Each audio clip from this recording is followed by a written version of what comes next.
People pleasing is learned behavior, actually rooted in our childhood. We fear saying no because no, it feels like rejection. Our brain told us to do the same once we're adults. We are unable to develop the self. We've lost touch to our own desires. My bosses could see me that I am a hard worker. My mind was constantly thinking about work because I want to get that approval.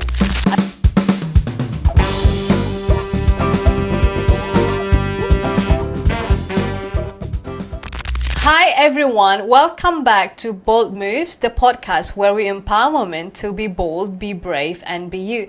I'm your host, IU, and today we are going to dive into a topic that is affecting us in adulthood. I didn't really hear this word before when I was growing up, but now I've heard it a lot, I've seen it, and I've done it. So, which is a people-pleasing behavior. We will explore how it's rooted in our childhood. We will explore on how it's impacting our self-identity, and most importantly, how do we breaking free from that behavior? How we're not being a people pleaser. If you ever felt like it's difficult to say no because you don't want to disappoint other people, because you're afraid that you're gonna make other people disappointed or upset, if you feel like if you have to do some things that you don't want to do, if you have to earn love or approval, or it's really difficult to say no, then this episode is for you. So let's get into it. How about we start with the basics, which is what is people pleasing? So people pleasing is not just being kind or being nice or being helpful. It's so much more than that. So people pleasing is prioritizing other people's needs, feelings, and expectations before your own desire, before your own needs. And often you have to sacrifice your own desires or your own needs to make other people feel certain ways. And it is actually rooted in our childhood, based on research, and I think so too. And it is behavior like when it is difficult to say no, when you say yes but you really want to say no.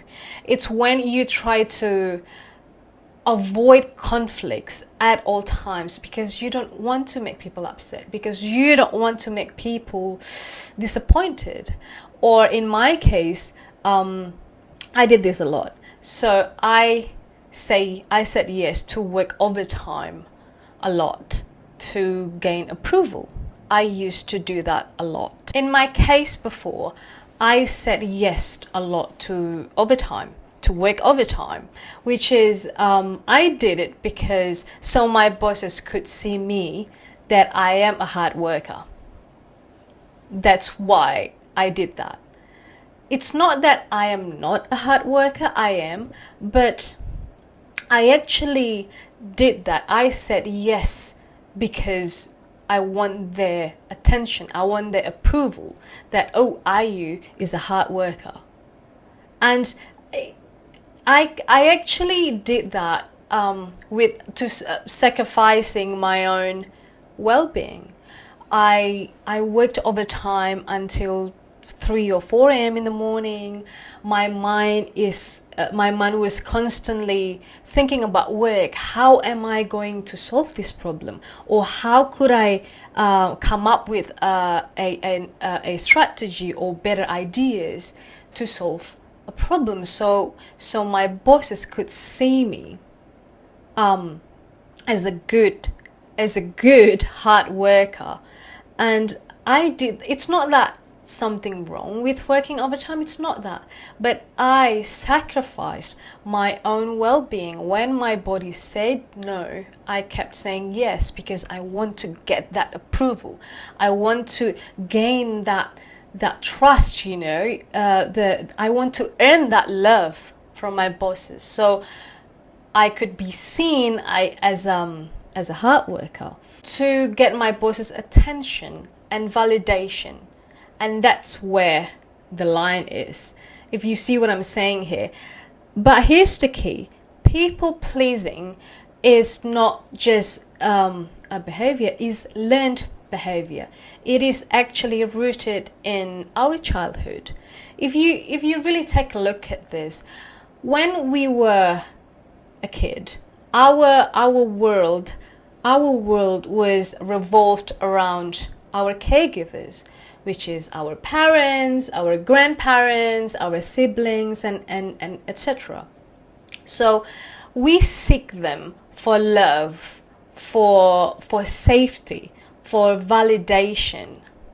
But when the love that we wanted to have felt like it's conditional, that's where the line is. So you have to do something. You have to earn that love. So if their love is felt conditional, means that it's based on how you behaved.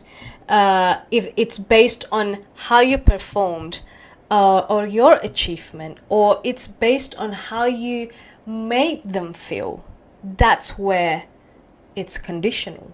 That's where you may have learned that pleasing others is the way for you to feel love, to feel worthy, to feel seen or feel safe. So how exactly this childhood can shape the people-pleasing behaviors? Let me explain to you, let me bring these few patterns, few things that is related to how we learned these behaviors in childhood. First one is the conditional love. I talked about it a little bit before. And imagine this: you're a kid, you're a child, when and every time you bring home a good grade, or you get an A or high distinction, and you become the big three in your class, or even the first in your class, you got praised, you got gifts, you got this kind of love coming to you from your parents, because well done, you're so smart. But one time you slipped, you didn't get really a good grade, it's just an okay or even a C or whatever, but it seemed like they were very disappointed. They said it to you, things like, why not an A, why not distinction, what happened this time, you have to be better, or why you're not like this person, why you're not like him or her. This is teaching us to start to learn, oh, I have to be always smart to feel loved. Oh, I have to be always perfect to feel that love, to feel accepted, to get the attention. I can't make mistakes. I have to be number one so my parents love me more. And don't get confused with a reward system. It's another story. But this is more like when you have to do something they want, when you have to earn love because you have to achieve something, you have to make something, you have to feel in a certain way for them to feel happy, to feel good about themselves, but not you. But once you slipped or make mistakes, or you forgot something, or you said something wrong, or stop doing things they want, it feels like they didn't love you as much as before.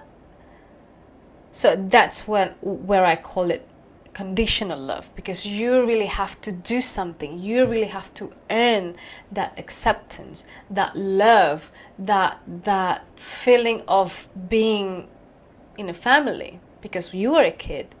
Number 2 is fear of rejection or criticism, I might say. In some house, mistakes are not allowed. That's just the reality. So when you make mistakes, often you are met with punishment or criticism or like a huge critics. So you don't ever want to do that again. And maybe you accidentally broke a plate or something or whatever in your house, and instead of hearing, oh, it's okay, mistakes happen, but let's fix it together, you heard, why you always break things, why you always do this, why you will not always do that. But when you hear it often as a kid, over the time, you start to learn that, oh, I'm going to avoid doing something because of, oh, my parents are going to punish me, or I want to avoid that conflict. It's better for me not to do it. But you are just human. Mistakes are part of being human. That's what I think. And number 3 is the less common, but it's still happening. Being the peacemaker in the family. This one is very common in a family with a lot of arguments, fight, or instability. So as a child, you might learn, you might have taken a role as a peacemaker. You suppress your emotions. You avoid conflict because you don't want fight or arguments. You're afraid to be in the argument because it is scary for you. You don't feel safe. So you have to agree with everyone. So you become the peacemaker of the family. And as a child, I want you to think this is as a child, not you as an adult. And it's difficult because sometimes you really have to be the peacemaker in this kind of family, dysfunctional family. And it's scary for you. So you become the peacemaker, not saying anything, because that is one of your survival skill. That's how you cope in this kind of situation. Okay, fast forward to adulthood. These childhood patterns, they don't just disappear. They're not just poof, gone. They follow you and start shaping our own identity, our self-identity, which I normally call the self. So, okay, let's talk about what we needed in our childhood psychologically to understand this, to develop well. As a kid, what we needed, what is the most important for us to grow and develop healthily? Number 1, we needed safety. We want a safe and stable environment around us. And number 2, we want to feel loved. When I'm talking about love, it's not just love. We want to be seen. We want to be understood and accepted. Number 3, we want to be validated, accepted emotionally. So when we grow up, we can develop this thing that is called emotional intelligence, which is very useful and beneficial in our adulthood. And number 4, we want to feel appreciated or recognized for the things that we did. And when these 4 things, there are more, but let's just talk about these 4 things. When these 4 things are conditional, the love, the validation, the appreciation, the feeling accepted, being seen, and all that are conditional, which in another word, that we have to do something or achieve something for us to feel love, to feel seen, to feel accepted, to feel validated, that is when the problem arises. That's when the problem arises. Pay attention to this. When we have to do something to earn love, that's when the people-pleasing behaviors come up. Does it make sense? And we start doing things because of other people, not because we want to do things, because we want to get these feelings of safety, feeling of loved, validated, being seen when we were a kid. And pay attention to this. And when we keep doing this since we were a child, since at a young age, our brain told us to do the same once we're adult. So it's a learned behavior since such a young age until now we're adult, the people-pleasing behavior. So we learned these patterns of behavior since we were little, since we were kids. So we are unable to develop the self. We are unable to develop our self-identity because we are focusing on others. We've lost touch to our own desires, our own feelings, our own likes and dislikes. We've lost touch to that. So as a teens or adults, I asked this to myself when I was as a teenage girl. What do I want? What do I really want? And I came up with nothing. And sometimes when you ask yourself as a teenager before, what do I want? And sometimes, most of the time, it's like, oh, I do not know. The reason being is because we were focusing so much on other people's feelings, expectations, and needs. So we do not really know, and we do not really know ourselves. We kept doing that until we do not recognize what we like, what we do not like. Who am I? Over the time, we're losing our own identity, our desires, because we feel that we are not enough until someone else validate us. We feel that we're not enough until someone else said it to us that you are worthy, you are good, you're good enough. We are craving on that validation, the external validations, because we fear saying no, because no, when we were growing up, it feels like rejection, and it was not a good feeling. So we fear saying no, and we do not know ourselves because we're focusing on other people's expectations first. Here's another layer. As a people pleaser, there is a deep fear that making one mistake will delete or erase all the good you have done, which is not entirely true. This comes from believing that you have to be perfect or always pleasing others.